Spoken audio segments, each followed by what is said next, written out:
Hi everyone! In this review video, I'm going to talk about Perricone MD's No Makeup line. So this makeup line is available through Sephora, and it's a line of makeup from Perricone MD that is supposed to look like you aren't really wearing makeup.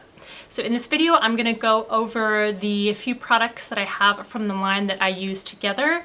So in the first part, I will just go through each one and give you my thoughts on how I like them, what I like about them, maybe what I don't like about them. And then the second half of the video, I am going to show you how I apply and use each product together. This is the sort of no makeup look that I do with the products that I have, and I will show you the best techniques and the tools that I think work best during that application/tutorial. I'm going to hit the key points in my review for this video, but I'm going to try to be on the more brief side. If you want to see more in-depth and more lengthy reviews, then please see the description box below. I will link to the reviews, the written reviews that I have on the website at allurabeauty.com. They may not all be complete by the time I post this video, but I will try to remember to update the description box as those get published on the website, and you can always just go to the website and search for Perricone MD if you don't see it in the description box below. And as always, links to sneak peeks to MAC collections and the blog sale, those are always in the description box also. All right, let's get talking about this no makeup line. So these are the 4 products that I use in conjunction with each other and that I used to create this face today and in this video later on. So this is what the boxes themselves look like. And so I use the No Makeup Foundation Serum. Be aware that there is just a regular no makeup foundation. I don't use that one. I use the serum one, so just be aware. And that comes in this largest box here. This is $55. The 3 smaller boxes are the bronzer, the blush, and the concealer, and those are all $35 each. Okay, so let's start with the No Foundation Serum. It comes in a bottle like this. All of them come in frosted glass bottles, and this one has a sort of medicine dropper applicator, and this is like my holy grail natural looking foundation. It is so true to the claim that it looks like you aren't wearing makeup. It will even out the skin tone, but even if you put your face straight up to the mirror, it is, for me, invisible on the skin. I cannot really tell that there is something on the skin. And as you can kind of see, it does have a liquidy thin formula, so I apply it just as I would a serum or a moisturizer on my face, and it just completely sinks in and becomes one with the skin. And I've tried a lot of foundations, many of which look really nice and natural on the skin, but this is really the only one that is absolutely seamless. Now, that said, I don't want to give the misimpression that this is some sort of full coverage foundation or even medium coverage foundation. You can layer it, and I think some people can get sort of a medium coverage to it, maybe, but really it's a light coverage foundation. It does a very nice job of evening out the skin, but you're not going to be able to cover up the dark circles under your eyes or even blemishes. I don't know if you can see, I have this one blemish on my cheek that is still visible. So those kinds of things, especially if you're, in talking distance with someone, they may be able to notice those minor flaws, but it is, I think, better than most tinted moisturizers out on the market in terms of coverage and evenness that it gives your overall complexion. And I just want you to know that I have not set my face with any sort of powder. It is just the foundation and the other items that I'm going to show you on my skin. So next up is the concealer. It comes in a tube like this with a pinched doe-footed applicator. This is a very nice concealer. It does a pretty good job of not being that visible on the skin. That said, it is also fairly light on the spectrum of coverage. I do have it under my eyes to sort of counteract the shadows that are there. you can probably tell that it's not full coverage under there by any means. I've also put it on some sort of redness and some blemishes, but again, it doesn't completely cover up the skin. So if you are someone who has, say, a lot of acne or a lot of redness that really needs to be covered up, or if you have anything more than light darkness, meaning not major darkness under the eyes, this is not going to cut it for you. This is going to even out the skin, do a little bit more than the serum would do, but not a ton more. So although I do like this concealer, I think of all of the no makeup items that I have, this is the one that I would be least worried about parting with or not having. And it does have a light kind of whipped cream consistency to it that blends pretty nicely over the skin. The next thing that I use is the No Bronzer bronzer. And again, it comes in this small frosted bottle, glass bottle, and it has the same sort of drip dispenser that the foundation serum has. And this, it's hard to describe the effect on this. It has the same finish as the foundation serum, meaning that it is seamless. It really sinks in and becomes one with the skin, which is beautiful. It both very quickly tints the skin and in a noticeable manner, and yet is not overboard. So you will get a nice change in the tone of your skin to be deeper and bronzed. I used it both for contouring and just all over bronzing, or I should say all over contouring and sculpting.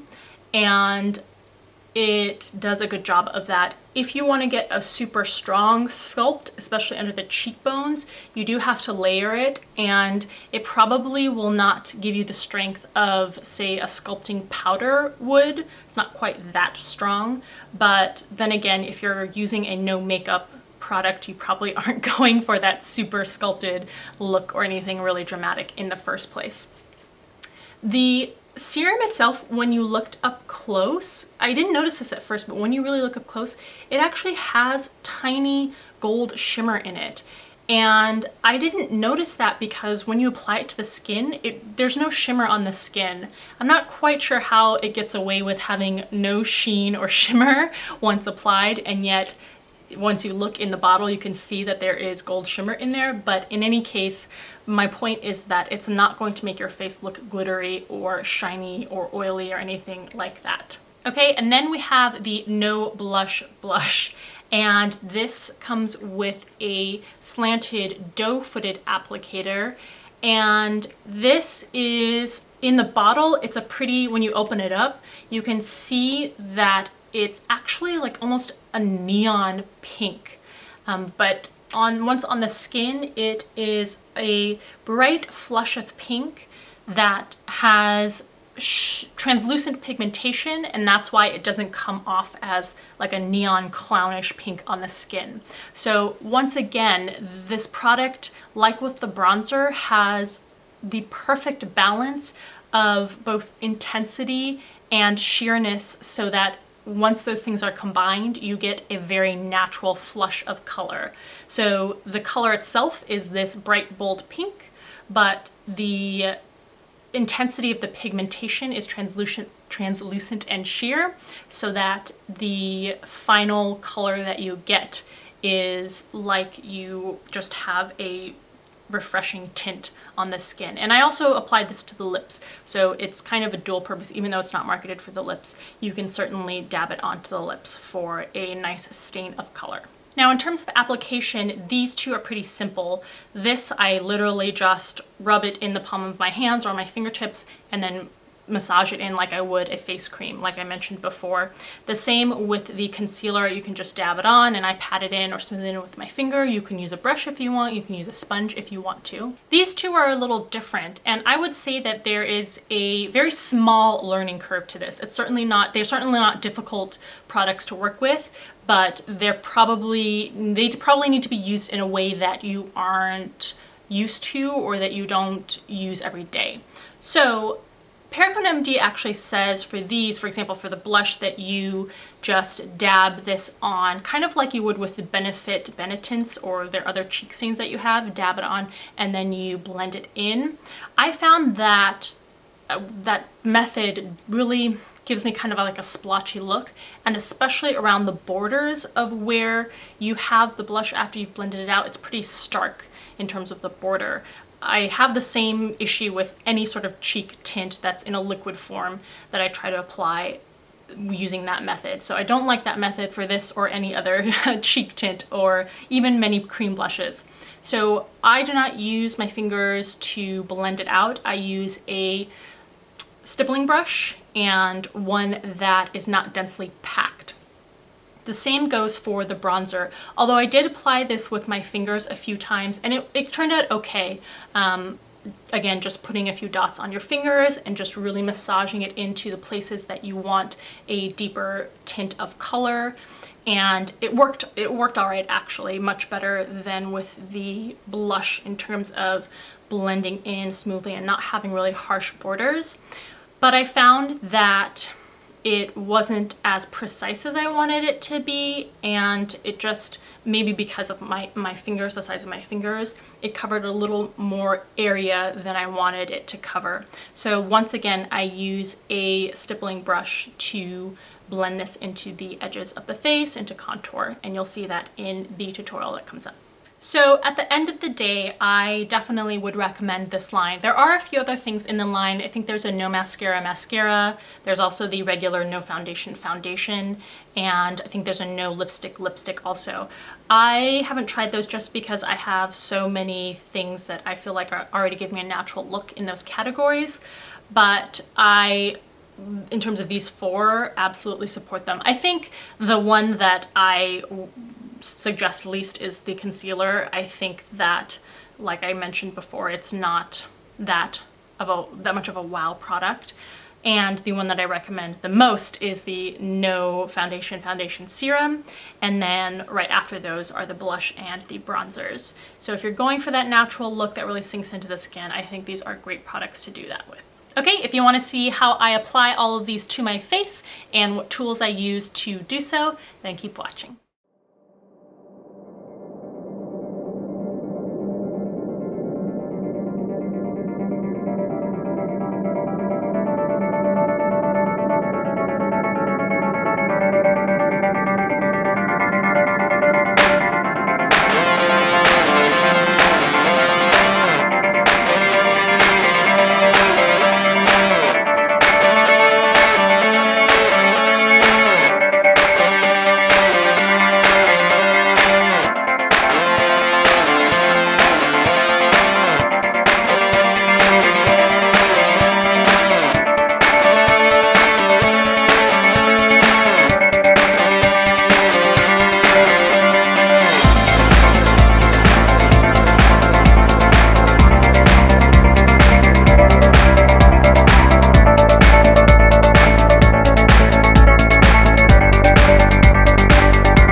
So by the swatches, you can see that definitely my least favorite part of this palette is this blush here.